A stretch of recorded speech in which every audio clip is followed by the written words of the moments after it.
Baik, assalamualaikum warahmatullahi wabarakatuh.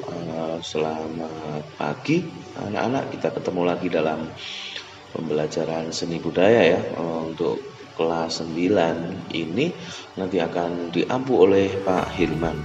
Nah, untuk pertemuan kali ini Pak Hilman akan membahas tentang KD yang ada pada materi seni rupa ya.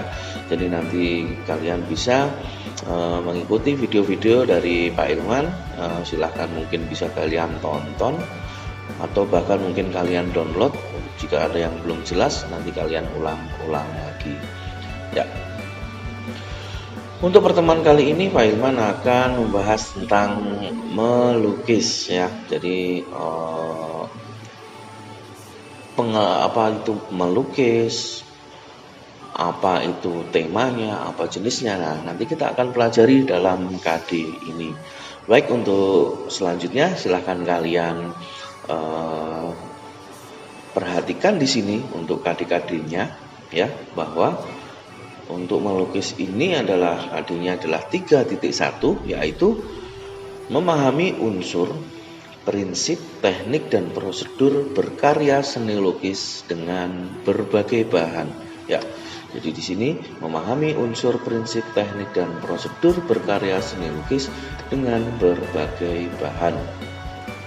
Nah, untuk KD yang keterampilannya yaitu 4.1, yaitu membuat karya seni lukis dengan berbagai bahan dan teknik.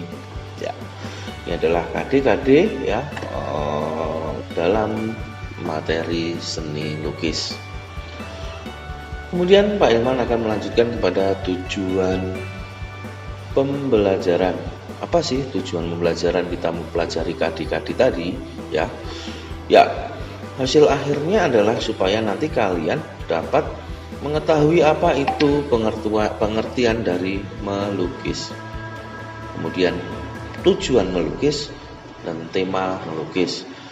Ya, pengertian melukis, tujuan melukis, dan tema melukis. Nah, di samping itu kalian juga harus memahami aliran dan unsur prinsip dan teknik melukis. Ya, alirannya apa, prinsipnya bagaimana, tekniknya bagaimana ya. Nah, ini adalah tujuan pembelajaran dari KD pengetahuan. Kemudian untuk tujuan pembelajaran dari KD yang keterampilannya adalah hasil akhirnya adalah kalian nanti mampu membuat karya seni lukis dengan berbagai bahan. Ya, seperti ini adalah tujuan pembelajaran dari KD melukis. Nah, Pak Ilman akan memasuki materi yaitu tentang pengertian melukis. Nah, di sini melukis itu adalah ya kegiatan mengolah medium dua dimensi. Ya, kalian pasti tahu ya, dua dimensi itu adalah benda yang memiliki panjang kali lebar. Ya, berarti dia hanya bidangnya datar ya. Ketika kalian bilang panjang kali lebar ya, maka dia hanya mempunyai dua dimensi, dia benda datar ya.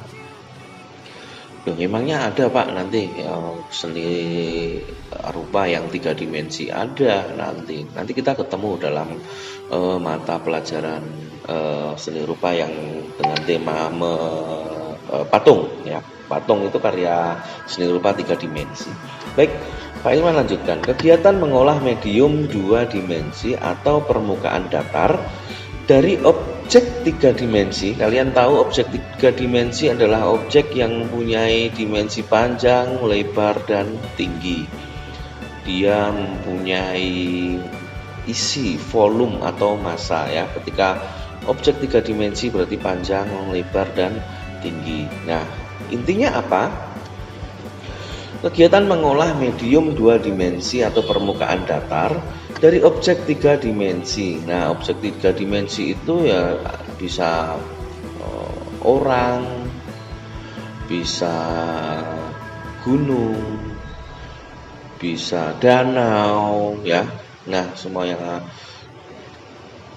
tampak di alam ini ya, ada gunung, danau, ada lagi nanti pasar. Nah, maksudnya seperti itu. Mengolah kegiatan mengolah medium dua dimensi atau permukaan datar dari objek tiga dimensi untuk mendapatkan kesan tertentu, ya. Dengan menggunakan ekspresi, emosi, dan gagasan. Tentu kalian pahami bahwa bedanya antara menggambar dengan melukis, ya, adalah di sini. Dengan mendapatkan kesan tertentu dengan menggunakan ekspresi, emosi, dan gagasan. Ini adalah perbedaan antara menggambar dan melukis. Kalau kegiatan mengolah medium dua dimensi atau permukaan datar dari objek tiga dimensi, ya, itu masih dalam kategori menggambar, ya. Menggambar itu kan memindahkan objek tiga dimensi ke dalam objek dua dimensi, ya. Ketika ada vas bunga di depanmu, kemudian kamu gambar vas bunga itu, berarti itu adalah masuk kategori menggambar, karena kamu memindahkan objek tiga dimensi ke dalam dua dimensi, ya, itu menggambar. Lah bedanya dengan melukis apa? Bedanya adalah ketika melukis itu disertai dengan emosi, ekspresi, dan gagasan. Gagasan itu ide. Nah, bedanya di situ. Jadi nanti kalian akan mengetahui lukisan-lukisan yang ada ekspresinya, ada emosinya itu seperti apa sih, guratan-guratan kuasnya, ya. Nah, nanti kita masuk ke dalam aliran-aliran melukis. Mudah-mudahan kalian bisa pahami di sini, ya, antara perbedaan melukis dengan menggambar, ya. Jadi kegiatan mengolah medium dua dimensi atau permukaan datar dari objek tiga dimensi untuk mendapatkan kesan tertentu dengan menggunakan ekspresi, emosi, dan gagasan. Nah, ini yang disebut dengan melukis. Baik, pada slide berikut ini Pak Ilman akan tampilkan, ya. Nah, ini akan Pak Ilman tampilkan perbedaan menggambar dengan melukis. Kalian pasti tahu, ya. Nah, seperti ini hanya menggambar, ya. Ketika ada bunga mawar di depan kalian, terus kamu pindahkan ke dalam bidang datar kertas ini, nah itu yang masih disebut dengan menggambar. Tapi beda dengan melukis. Melukis juga memindahkan medium tiga dimensi, ya, pohonnya, ya, orangnya, tetapi dia tidak hanya sekedar mencontoh, tapi di sini penuh dengan emosi, ekspresi, dan ide atau gagasan. Nah, ini yang dimaksud dengan melukis. Jadi nanti ketika kamu mempraktekkan melukis, nah itu kamu emosimu, ekspresimu, idemu ya memang benar-benar harus kamu curahkan ke dalam lukisan itu, ya. Bukan sekedar menggambar, tapi kita levelnya sudah melukis. Bedakan, ya. Ketika nanti coba kumpulkan tugas lukisan kalian, nah kok hasilnya masih seperti menggambar, nah berarti kalian belum paham apa pengertian dari melukis.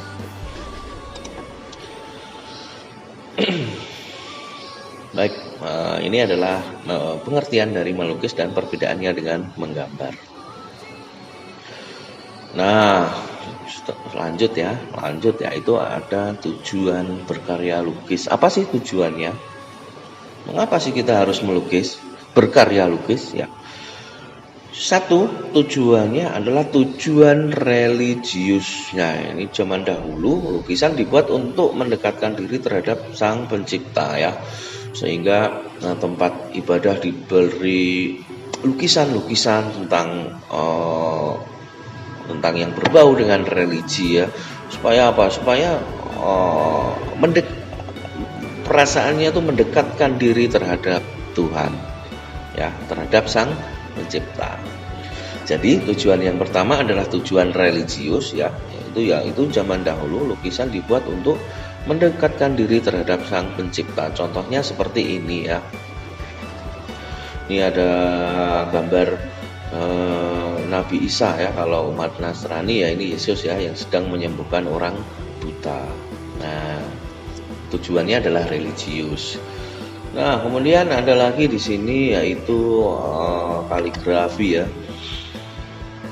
Ini Bismillahirrahmanirrahim yang dibuat dengan berbentuk perahu. Nah, ini kan dengan dipasang terus kita bisa membaca ya Bismillahirrahmanirrahim. Nah, seperti itu ya. Tujuannya adalah tujuan religius.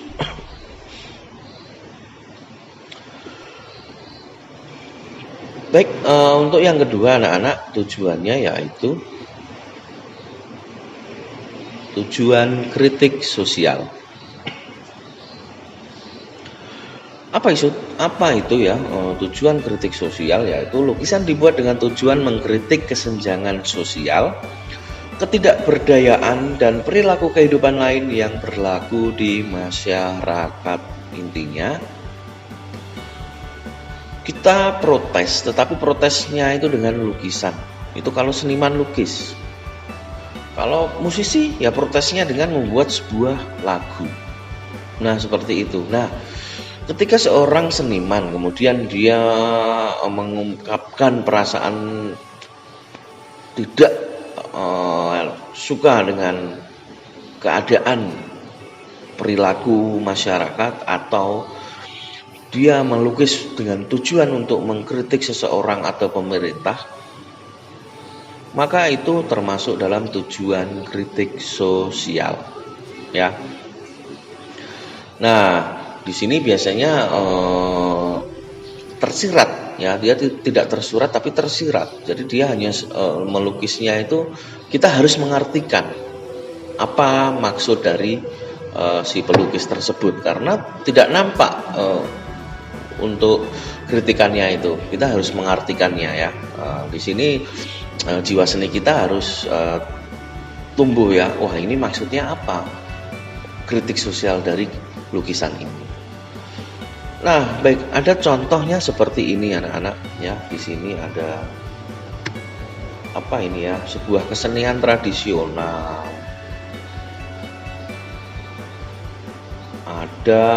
Lah ini kok ada hakim, ada jaksa di sini. Maksudnya apa ini?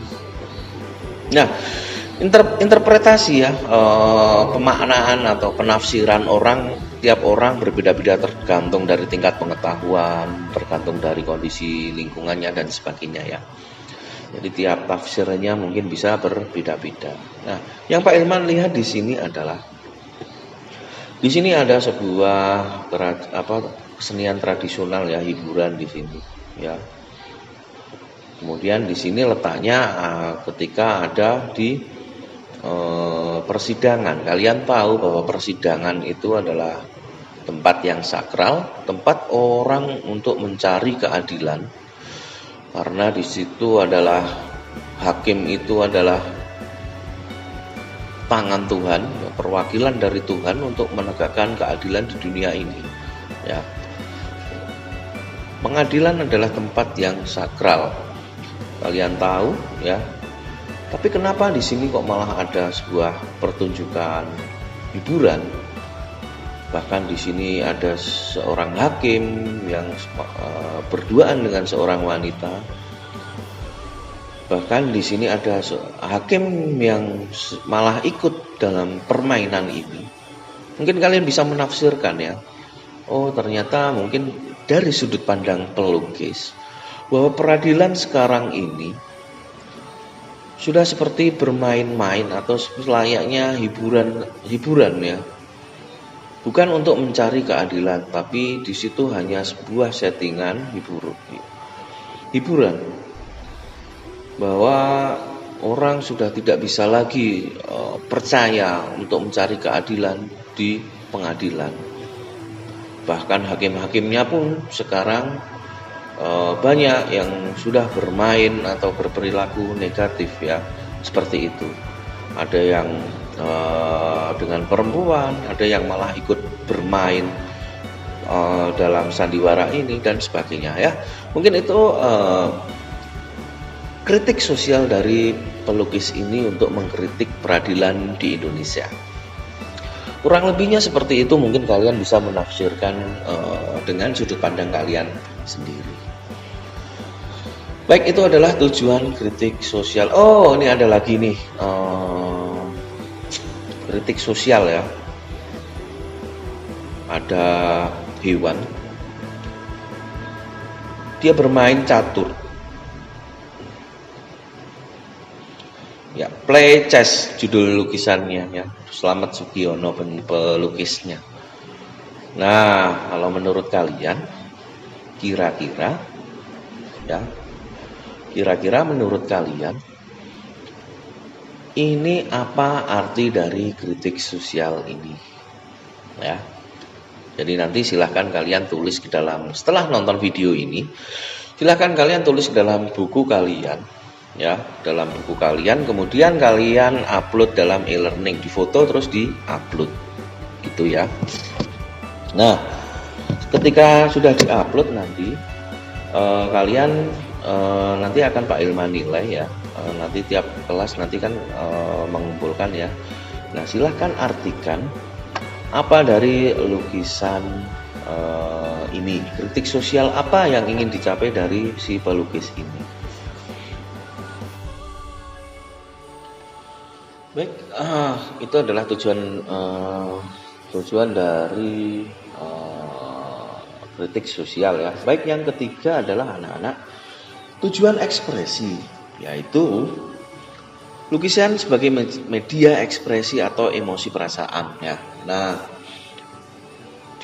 si seniman lukis ini dia membuat lukisan ya semata-mata karena ekspresi aja, pengen mengungkapkan perasaan aja.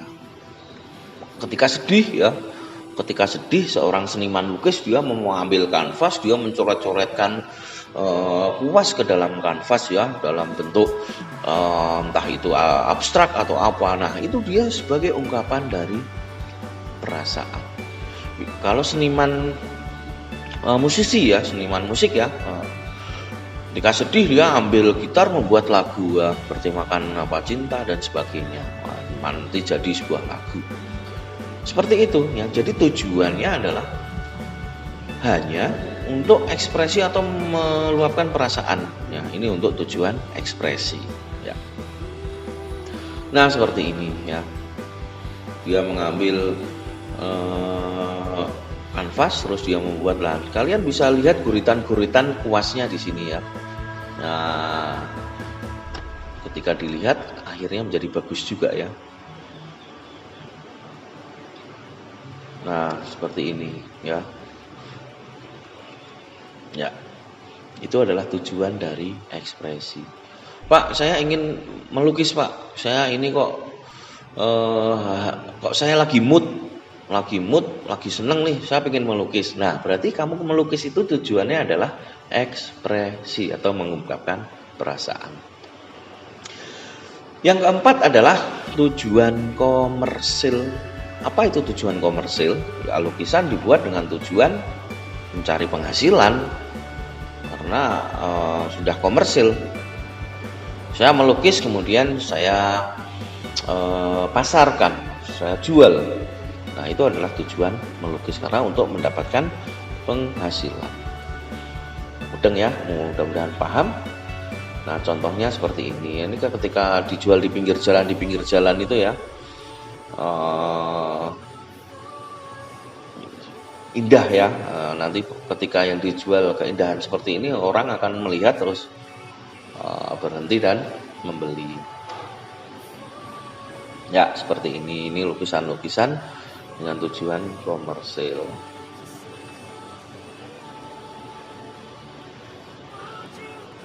Baik anak-anak, mungkin pertemuan kali ini kita cukupkan sampai di sini ya. Mulai dari KD, tujuan pembelajaran, pengertian melukis dan perbedaan antara melukis dan menggambar, dan sampai dengan tujuan dari melukis. Nah, ada tugas nih dari Pak Ilman tadi. Silakan artikan dari tujuan kritik sosial tadi ya. Artinya apa? Menurut persepsi kalian, menurut sudut pandang kalian, menurut penafsiran kalian itu artinya apa? Kalian tulis dalam sebuah kertas atau di buku seni budaya kalian di rumah, kemudian kalian foto, kemudian kalian upload ya di e-learning SMP 1 Secang. Baik, jika kurang jelas nanti bisa WA Pak Ilman ya. Nomornya udah ada di profil guru di YouTube-nya SMP Negeri 1 Secang. Baik, anak-anak, mungkin materi minggu depan kita akan pelajari tentang tema melukis dan aliran melukis. Silahkan kalian setelah mengerjakan tugas, silahkan kalian mulai persiapkan apa itu tema melukis, apa aja aliran melukis ya, untuk pertemuan video minggu depan. Baik, kurang lebihnya Pak Ilman, mohon maaf. Pak Ilman akhiri. Assalamualaikum warahmatullahi wabarakatuh.